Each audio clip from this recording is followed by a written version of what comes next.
This is Joy News Desk. Hello and welcome to the program. Coming up, President Akufo-Addo appeals to organized labor to reconsider planned strike. Free the Citizens demonstration to demand release of Stop Galamsey Now protesters enters day 2. And don't stick bets, but he's taking best tasks from us. The president, they've messed everything. See, Galamsey is killing a lot of people. Now go to Kolebu Hospital and check everything that's going on. They must do something. They have to release the those they've arrested. They have to release them immediately. Of course, we'll be live from the grounds with details and updates plus some analysis. We also have business updates in this package. You want to stay with me for details. My name is Sweetie Abochi.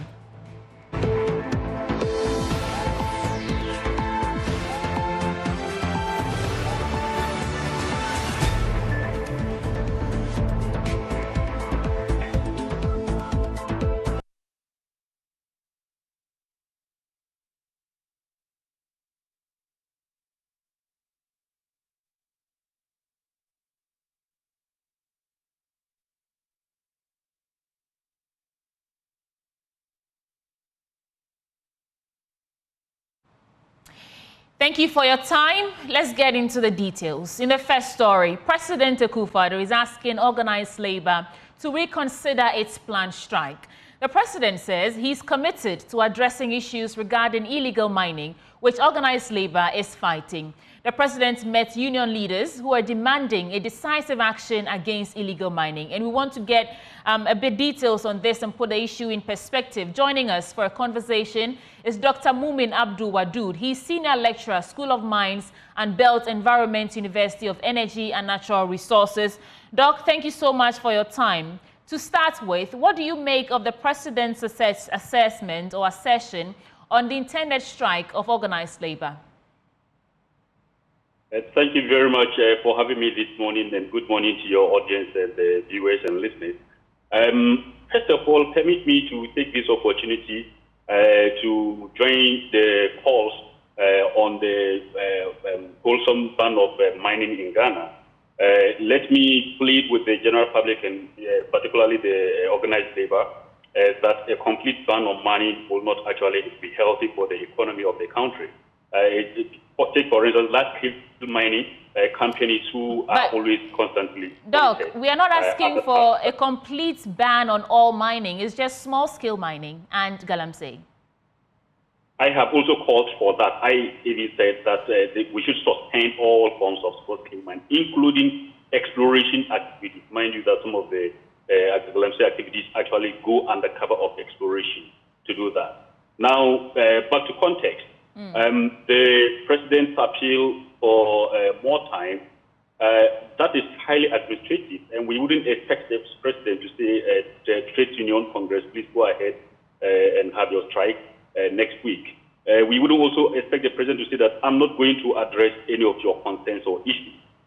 Probably he's still thinking through, but my concern is way back in 2020, 2021, the president says that he puts his presidency on the line. And this is about 4 years ago. It has been enough time for the president to actually have taken action, and he hasn't taken. The labor unions have also given a period of time. Indeed, I can also even infer that the labor unions are still buying time to allow space for the president to take action. From today, even up to next week, it's still enough time for the president to take action. Mind you that we are actually in a critical moment. We're actually in a critical situation where nobody needs to actually, we need to expedite actions. We don't have room for anything. Right. Unfortunately, if the strike comes up, it's actually going to be a serious dent on the government and particularly on the president's reign as a president. But at this point, we just have to compromise. Everybody has to compromise. The president has to compromise certain things. The labor union would also have to compromise certain things. Because the mining sector... Doc, hold for me. Let me usher in the Executive Secretary of the National Labour Commission into the conversation. Mr. Fusua Samoa is blaming metropolitan, municipal and district chief executives as well as traditional leaders for the surge in illegal mining. And he has been speaking with MFR Deti. I fail to blame. Everybody says politicians. I'm a politician myself sitting here. I don't mind. You understand? And sitting here, I don't have the power to do. But look, when it comes to the mining, where is it done? It's done in the villages, our own backyards, right? The chiefs, if you are the chief of a village, like this room, and the excavators are coming there, and people are mining this champagne and so on, don't they see it? Let's come to the district chief executives. I know that some drones were imported into this country. Is that right? And given to the various district assemblies. And with the drone pilot can tell what is going on anywhere. Is that all right? Are they seeing? Are they not the head of security in that area? What are they doing? So in the areas where Galamsey is going on, what have the chiefs done? What have the district chief executives who are supposed to be the head of security in those areas, who have the power to use the police, and because they are the head of security in that area, they have the drones. And in every district, there's a BNI officer, now called NIB. Right? What investigation have they been doing? National Investigation Bureau. They should be knowing things of national concern. What report have they been sending? The district chief executive as head of security. What are they using the security for? And the so-called the youth groups. You come, this youth association, Concerned Citizens Association, the local council of churches. You are in Ghana, we are very religious. We are either a Muslim or this. What do they do? All those chiefs, the religious leaders, the assembly members, the district chief executive, and everybody sits here and say, the president, how can the president has appointed people to work? Well, Dr. Mumin, so that there is the Executive Secretary of the National Labour Commission, Ofosu Asamoah, and he's blaming everybody else for the menace that Galamsey is causing. What's your response to this? So, Paul, my initial reaction is that, do you recall your own colleague, Eratus Asaridoko, a couple of years ago, went to one of these forest sites with security, protection, and a whole lot of other colleague journalists to cover illegal mining activities? What happened? Right at the spot, another troop of security came and disarmed the security that Erasmus went with. And what was their mission? That they had been actually deployed from the top, because they got intelligence that Erasmus and security had gone to actually sack people out of illegal mining sites in forest areas. So devolution of power. Whatever it is, the ultimate is the presidency, right? The ultimate is government.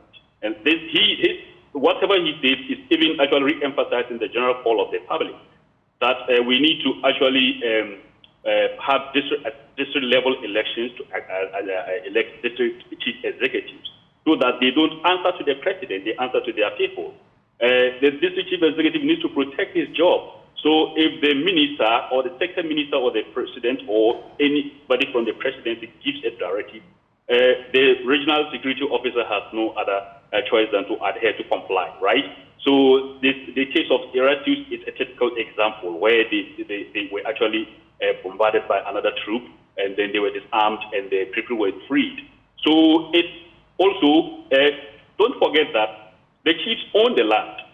Local people own the land. But the rule, the law of Ghana is that the mineral beneath the land belong to the people vested in the president in trust. Is that not the case? So if there is anything out of mineral resource extraction, in fact, government should be the first to have interest, and the president must be the primus inter pares in this call and in this interest. So it has to do with natural resource extraction, illegal or whatever it is. Indeed, the state can take compulsory acquisition. Again, the state can also take compulsory deployment for protection and safeguarding our resources. All right. So for whatever these faults are, I don't think they actually agree even with our constitution and the laws of Ghana.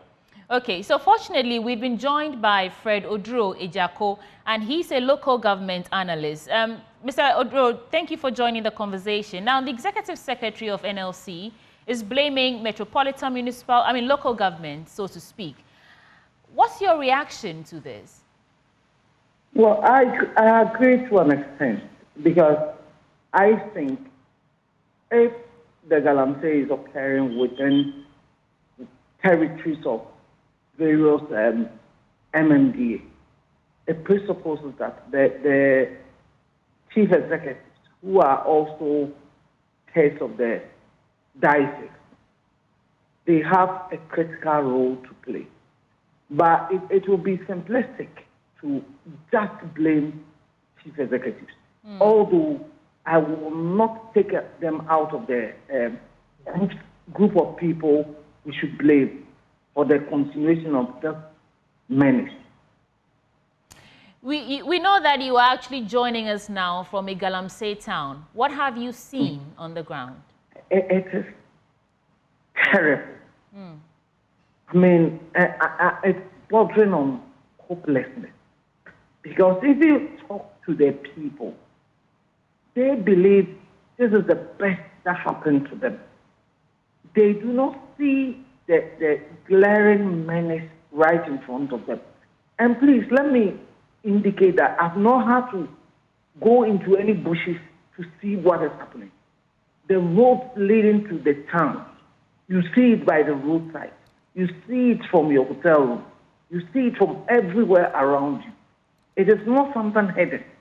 So it's not something that is happening in only deep forest. That we say, oh, it is happening in deep forest and nobody is seeing. We are just seeing the effect in our water bodies and the like. It's happening around Hope. That is how terrible the situation is. There's a school of thought that at least now we've had the president engaging organized labor, and it's the first time he's been vocal about in response to the concerns raised by Ghanaians, CSOs, Medical Association, Ghana Water Company Limited about the devastating effects of Galamsey. Should we be celebrating or should we be hailing the president that for the first time now, he's actually engaged organized labor and asking for them to not proceed with their intended strike? I'm very happy organized labor is up in arms in this. And I believe that as much pressure that can be brought on those responsible should happen. But then I am also asking myself, can we also say our public servants and even some of us civil servants are not complicit in the problem? Because who has been giving out some of these concessions? Yeah. Who is giving the task to even monitor what is happening around us? So in as much as it's good that broad section of our organized labor is coming up to take on government particularly, which has got the first responsibility to protect us all. But then we should also criticize key public officials who have failed woefully in this bad enterprise that is affecting the whole society. So as much as I will put a bigger blame on government, on politicians, on our chiefs, our community leaders, even community members, I think civil servants and public servants have also failed us as a country. And they should all bow their heads and say, they believe that because they are anonymous, most of us don't know them. Right. But they sit in their district offices, they sit in their regional offices, they sit in Accra and give us concessions to people to destroy our environment. It's not just the water body. The water body is what is manifesting to us in Accra and other places. But even the land that we are destroying, the farmland, the settlement area that we are destroying. Recently, we've heard a story of somebody who has just gone to ease herself and found herself dead in a all right. Thank you. That's all that time will allow us for, Mr. Oduro. Thank you so much for joining us. And I want to wrap with Dr. Mumin Abdul-Wadu. Doc, you have the final word. But the same question, really. This step that the president has taken in engaging organized labor to back down on the intended strike, is it a step in the right direction? Yes, it is, of course. That means that the president is ready to also make commitments to them. And the president is an experienced politician. He doesn't just have to come to the gallery and declare his engaging the people who have made concerns, who have raised serious concerns. So he has to engage them. It is a process, a democratic process towards resolving differences. So I agree with the president, but it does still hold that he needs to address the concerns of the organized labor. And I urge the president to be bold and go ahead to save the nation and protect our resources and our lives. That day is Dr. Mumin Abdul Wadud, and he is a senior lecturer, School of Mines and Built Environment at University of Energy and Natural Resources. Thank you for your time. Thank you. Now, still on illegal mining, it's day 2 of the hashtag Free the Citizens demonstration. Some Ghanaians are on the streets asking governments to release the hashtag Stop Galamsey Now protesters. And we'll bring you live updates shortly. But first, Kenneth Jesse has a wrap of day 1. Stop Galamsey Now protesters and also an end to Galamsey is underway. Yesterday is when they began. It's a 3-day protest. Today is day 2, and of course their demands remain unchanged. They want the 53 remanded Stop Galamsey Now protesters to be released immediately, and they also want an end to Galamsey. Yesterday we spoke to a few of them, but today too we would like to engage some of them to find out why. Hi, good morning. You're live on Joy News. Oh, okay, I don't think I saw you yesterday, but you are here today. What motivated you to come? Oh, okay. Yesterday I was here. First and foremost, what motivated me to join the demonstration yesterday was the mere fact that I'm a Ghanaian and I'm a youth, and I'm 23 years old, done with university, no job, and we can see our ministers, our parliamentarians doing Galamsey, destroying water bodies. Already we don't have jobs in this country. The youth cannot even fend for themselves. But at the end of the day, now if the experts are telling us that by 2030, if we don't take care, we'll have to import water. You get it? And if someone who is like me, who doesn't have a job, and I know there are a lot of youth out there like me, our mothers are selling tomatoes, our grandmothers are selling onions in Makola and things. This category, this group of people, we cannot import water by 2030. If Galamsey does not stop, we cannot import water. As for those top officials in government, they can import water, so they don't care destroying our water bodies. But what motivated me for me to be here today is that when I woke up this morning, I had a call from my mother, and she was like, "Oh, I saw pictures of you at the demonstration yesterday. I have never been proud of you. I've always been proud of you, but yesterday I have become more proud of you, seeing that you are on the street fighting for what is good for Mother Ghana." That is what motivated me to be on the street today. Thank you. Thank you very much. Of course, I want to speak to, you also want to share a word or two with us. So, you see, the youth we have today, when you have a unity front, togetherness, we can fight our leaders who are not helping us. We voted them out there to help us get jobs, to help us get good quality healthcare, good drinking water. But just look at that now. We don't have any. So we want to put a message out there and tell them that they can do better. We want good water to drink. We can't buy for 40 cedis per one bottle. Where are we heading to as a nation? Where are we heading to? So we need them to sit up and give us a better country. Okay. I want to speak to one of the organizers. I spoke to you yesterday. One of your demands when you presented your petition to the spokesperson of the Attorney General was that you want the AG to release a press statement after he receives your petition. Has anything like that happened? I've not received anything yet. We are hoping for the best. And we want the AG to release our people as soon as possible. Yeah. Okay. Yesterday, President Akufo-Addo indicated that he is going to put in measures sent to Parliament for the LI, which allows for Galamsey or mining to be done in our forest reserves to be amended. Is that good news? It's a good news, but it has to take effect from today. We don't want tomorrow, it's today. He's a president. You control the people, control everyone in the country. Everyone has to take effect today, everything. We want to stop Galamsey now. It's not stop Galamsey, it's stop Galamsey now. That's the message. Stop Galamsey now. Yeah. Okay. Thank you very much. I want to speak to. I want to speak to another person here. You're live on Joy News. Your colleague is saying that stop Galamsey now, and then of course the demand for the release of the protesters. I want to believe that you're sharing the same sentiments, correct? Yes, of course, I share the same sentiments. Now I have a very simple question. The president in the past decided that he would fight Galamsey, so he stopped all mining activities as we know it from 2017 to 2018. Now 500 excavators were seized as a result result of him stopping mining. The excavators were released to their party members. I don't want to make it political. Now, young people like us decided to protest against Galamsey, which is destroying our water, our very existence as human beings. And then they put stones on roads. They have been remanded for 2 weeks.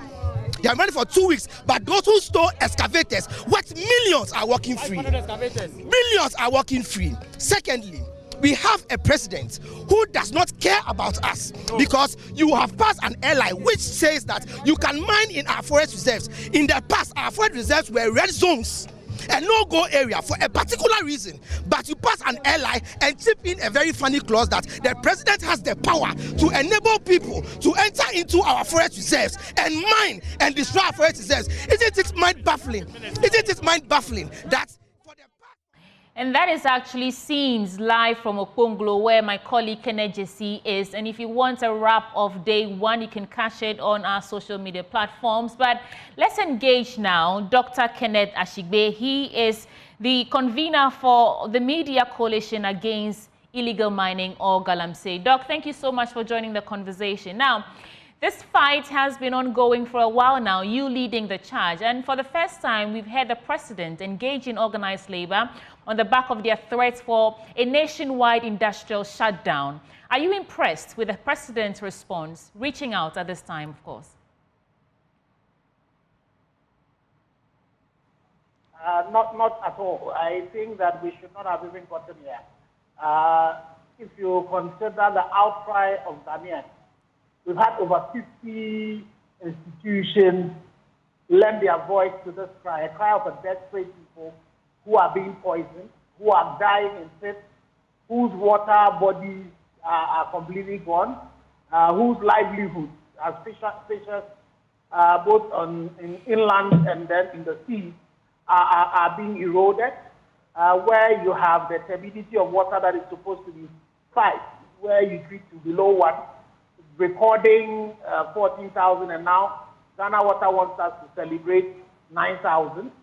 You would have thought that some action would have been taken. Well, the good thing is that organized labor is still counting down to the 10th of October with the support of the Ghana Coalition Against Galamsey, that includes organized labor and the Media Coalition and all.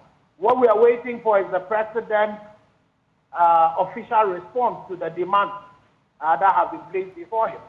And as organized labor has told us, as the Ghana Coalition Against Galamsey, it will be considered again by organized labor, the entire, to find out whether it answers the demands that we have to save all of us as people who are being poisoned. Right, but I mean, it's the first time we've actually seen or heard from the president as a way of response. I mean, just past Ghana Journalist Awards, Association Awards, the president was there when the issue was raised, but he didn't talk about it. So for the first time, the president saying that, or he's appealing that this nationwide industrial shutdown might collapse the economy. Should we be considering the president? But so if it was the president's son that had finished his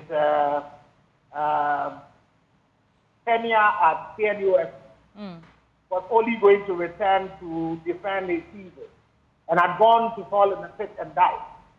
It was the president's wife whose only crime was being in Konongo and then responding to nature's call as an implosion, and she died. If the president was related to any of the several people who are having spontaneous abortion, it was the president's granddaughter who's been born with 6 lips. And all of these, you can relate them to Galamsey. I'm not too sure we would be talking about this. You see, the life of every citizen is more than any profit anybody can make. What is a country when we cannot secure the lives of our people? Currently, as we speak, with all Ghana Water, there's sedimentation and that's chlorination, using chlorine and the polymer to try and clean the water. Ghana Water would need to come back to us, that whether they are able to clear all the heavy metals that get into our water bodies, whether the levels that are in some of our water bodies are safe to be consumed. In fact, as at this morning, there's a report from Ghana Water Company Limited that the Setrahimen water processing plant is starting to clear up. Just to put that in context. So there's a report from the Ghana Water Company Limited this morning I saw that the Setrahimen water processing plant is starting to clear up. So it means that the efforts of the military personnel who were deployed to various places to stop the activities of illegal miners is starting to show some results. So again, you see, when we are putting this data out, we need to be careful what exactly we're putting out. So the question you would want to ask Ghana Water is that, what is the WHO standard for the turbidity of water before it's treated? Is it not 5 NTUs that you're supposed to treat to less than 1? The Setrahimen water treatment plant, those who designed it, what was the maximum turbidity that that plant is supposed to be processing? Is it not 500 NTUs? That for Ghana Water themselves, what is the standard, the maximum that they have put to that? Is it not 2,000 NTUs? So when you are recording 9,000 NTUs, how many times more than what Ghana Water itself has put? 2,000? Can you be celebrating this at this particular point? It will be interesting to ask Ghana Water that at this time of the year, in the previous year, what was the level of turbidity that they were reporting? Right. But let me burst your bubble. Was it last week or last week? I went to Nkoko. Driving in my vehicle, I could see people between Enyinem and Nkoko. There was one place that I could see people on the side of the road so engaged in illegality. This is not somewhere deep inside the forest that they were doing this.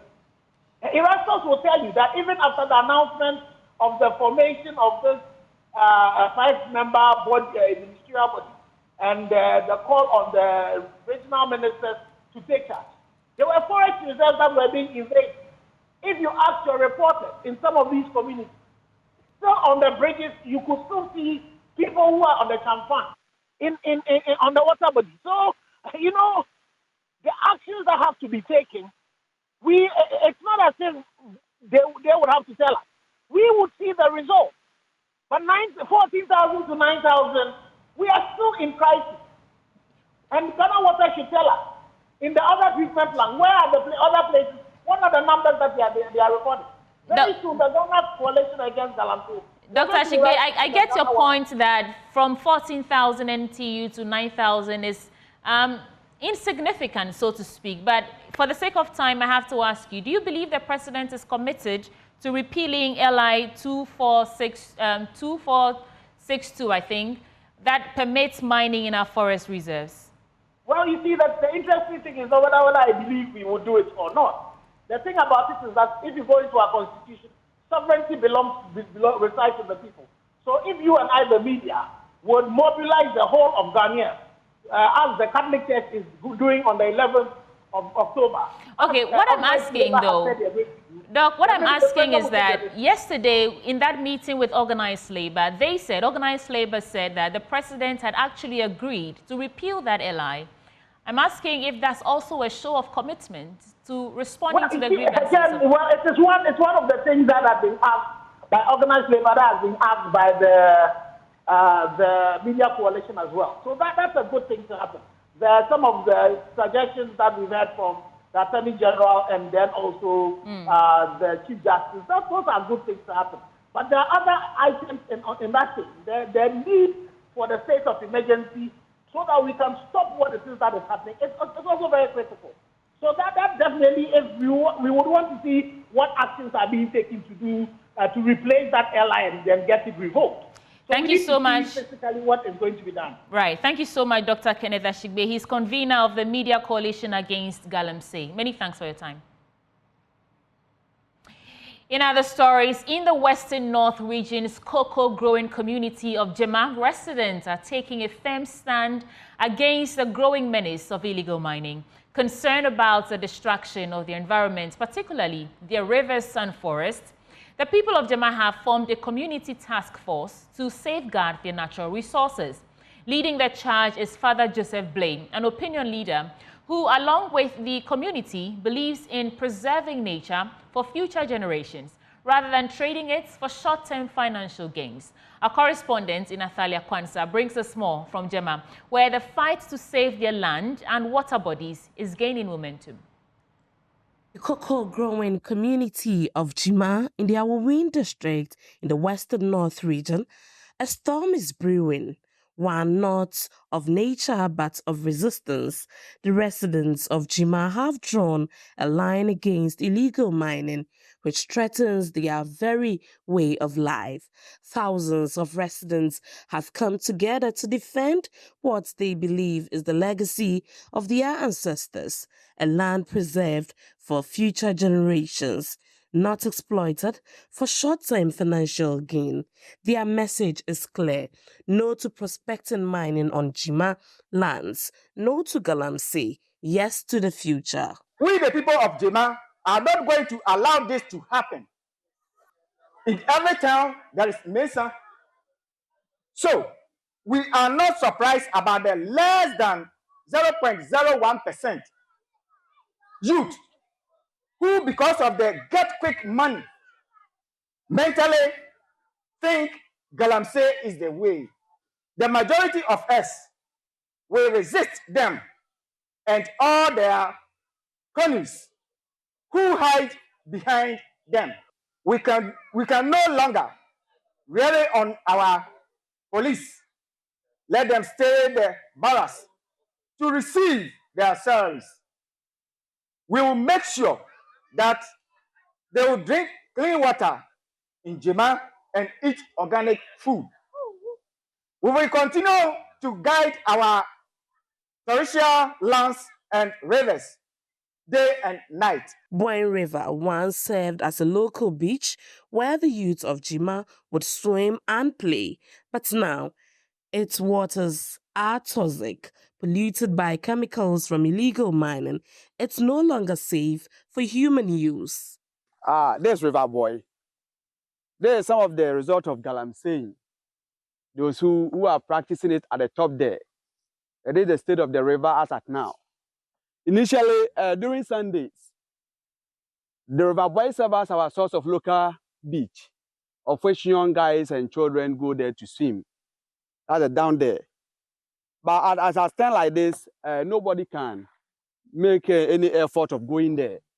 Even parents are even telling their wards not to make an attempt because they've gotten to know that there is chemicals within the river of which it can cause a lot of harm to the young ones. You can't do anything with this river anymore. Despite the devastation of River Boyne, not all hopes is lost.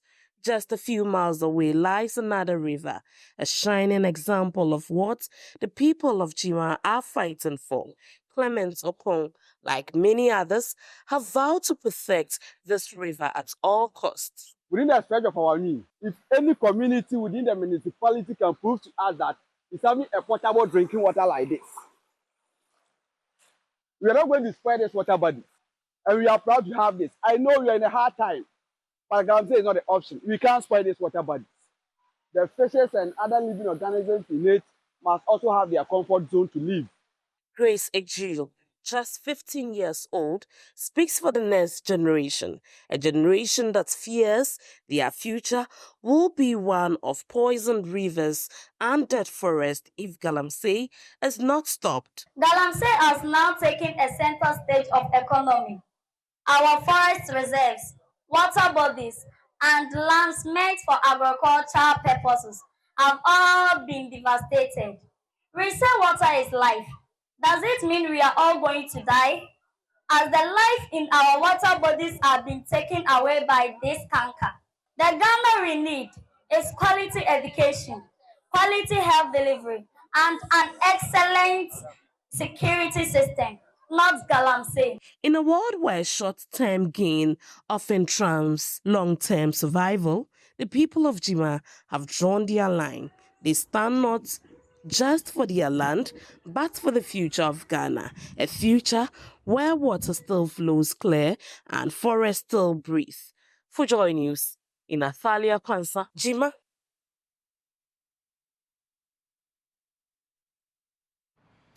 Let's move on to other stories. The Ghana Health Service says it is working to prevent the spread of Mpox following the confirmation of the first case in the country.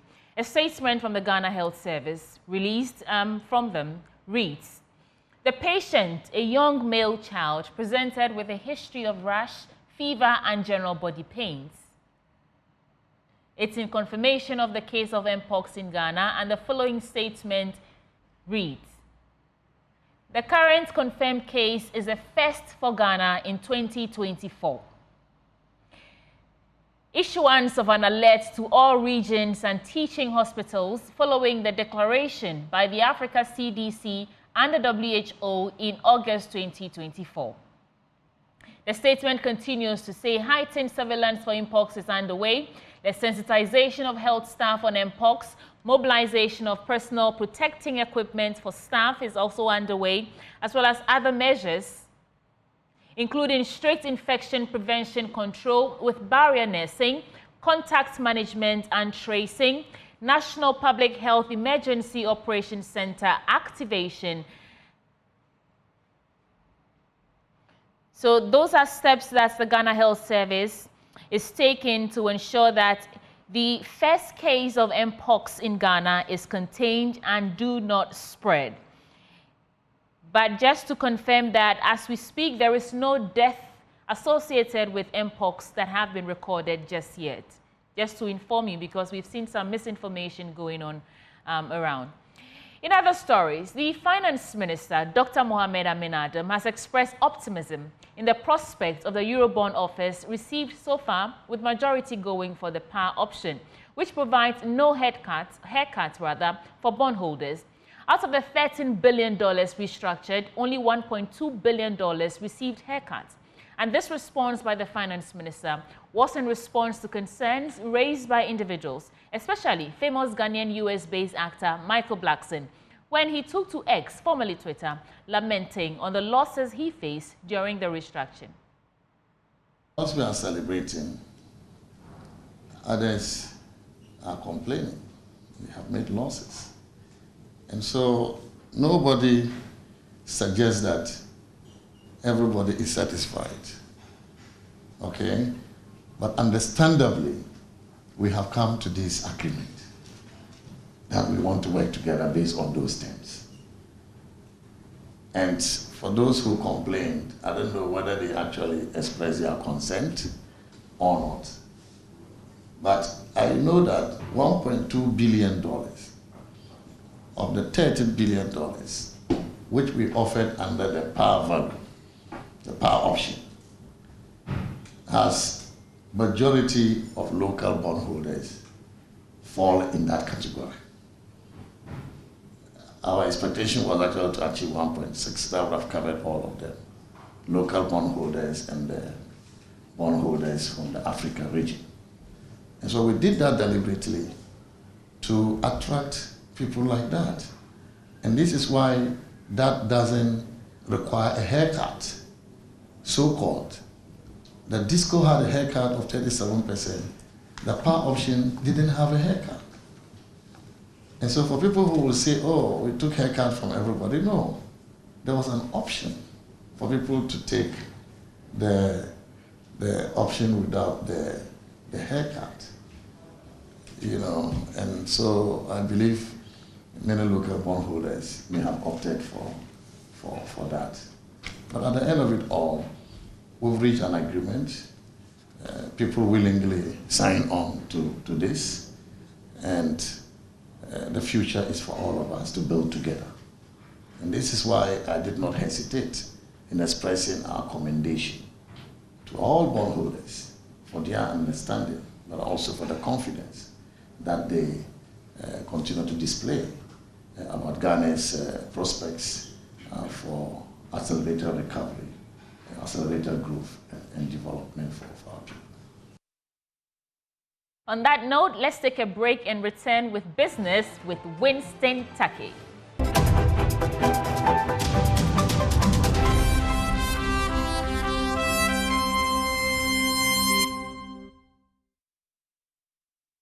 Welcome back to Business on Newsdesk. My name is Winston Taki, and now to our first business story.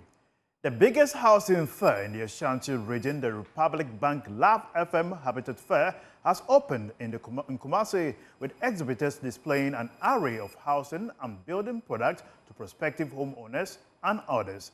The event seeks to create a unique platform for businesses in the built environment to expose their products and services to the public. The 2024 edition is under the theme Home Ownerships and Investment, Not Just a Home.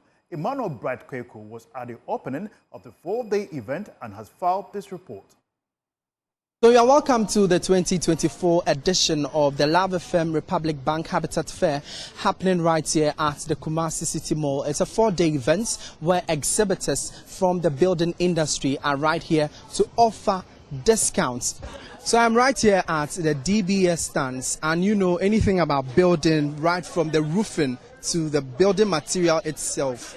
This is where you need to be. No matter the type of land that you have, we produce 3 types of blocks. What we call the concrete and then what we call the stone blocks. They are eco-friendly. All our products, you won't have any side effect. You won't see it rusting and others. And then we give 3% discount for the default that you are at this Kumasi City Mall. DBS has come out with Alozinc ceiling panel, and it comes with different colors. In fact, we have your favorite color. So we roof your building with the color you love, and then we do the same outside ceiling. 7% applies to all of the roofing material. 7% applies to only the steel trusses, that metal trusses there. That's what we are offering, the 7% discount. But with the roofing sheets, we are offering a whooping 15% discount for patrons who will come to the Habitat Fair. So we are still here at the Republic Bank Love FM Habitat Fair, and I'm currently in one of the stands. That's for Republic Bank, to find out why the need for people to patronize their services. When you look at our economy, one, it's not easy for someone to say that he or she is saving about 400,000, 500,000 to buy a property. All right. Number two, even if you have that money, why do you take that bulk money and go and push it in a property? Of course, it's an investment. But why don't we offer you a mortgage? Then you invest that money to get more returns. Because we have flexible repayment terms. So we can offer you a mortgage up to 20 years. So if you have a relative outside, US, UK, Canada, wherever, and the person is interested, just let us know. We can help the person purchase a property here through mortgage. I'm currently here at City Park to speak with those here on what they have to offer to anybody who will be trooping here to the Kumasi City Mall. We should expect to get to a place where we have 24-hour security. We have a communal garden. We have a recreational center at our community, our real estate community. We have a swimming pool. We have a club also in our community. And it's, how do you call it? It's designed for city living with hometown feeling. Tell me about the product you have here. Okay, welcome to Prestodia Glass. That is Prestodia Ghana Limited. We have all kind of balustrade works. With the balustrade works, we have the glass type and the non-glass type. When the glass type, we have the structural balustrade. The one that normally they call it frameless. It has full glass being displayed. And not that one, we use tempered glasses or laminated glasses. So if you are talking about security, Prestodia can guarantee you of your security when it comes to the windows and the doors.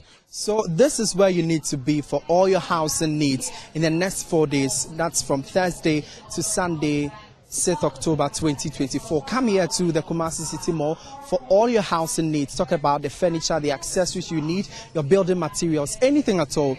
They are offering you discounts on all the services and products these exhibitors are showcasing here. From here at the Kumasi City Mall, my name is Emmanuel Bransquick.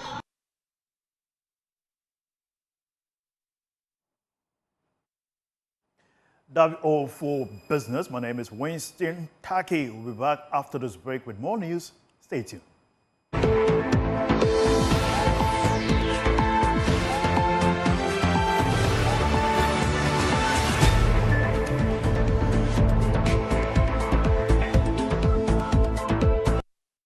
Many thanks for staying with us here on Joy News Desk, and that's how we're wrapping up. But for more news, log on to myjoyonline.com to stay informed. There you find stories like the latest updates on how we all can't suffer for the sins of a few. Deal with galamseyers, says Subin MP to the president. Also, the Ghana Association of University Administrators say negotiations have broken down with government. You want to go on that website and read the details of that story and many more. My name is Sweetie Abochi. Many thanks for your time.